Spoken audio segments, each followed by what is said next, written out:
বিশ্বকাপের শেষ ১৬ ম্যাচে আর্জেন্টিনার কাছে ৩-২ ব্যবধানে হেরে আসর থেকে বিদায় নেওয়ার ধাক্কা এখনো সামলে উঠতে পারেনি মিশর।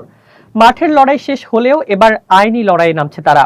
ম্যাচটিতে রেফারির বেশ কিছু বিতর্কিত সিদ্ধান্তের কারণে ক্ষোভ উগরে দিয়ে বিশ্ব ফুটবলের সর্বোচ্চ নিয়ন্ত্রক সংস্থা ফিফার কাছে আনুষ্ঠানিক অভিযোগ দায়ের করেছে মিশরীয় ফুটবল অ্যাসোসিয়েশন। অ্যাসোসিয়েশনের সভাপতি হানি আবু রিদা ফরাসি রেফারি ফ্রাসোয়া লেতেক্সিয়ে এবং তার পুরো ম্যাচ অফিসিয়াল দলের বিরুদ্ধে একটি আনুষ্ঠানিক প্রতিবাদপত্র জমা দিয়েছেন।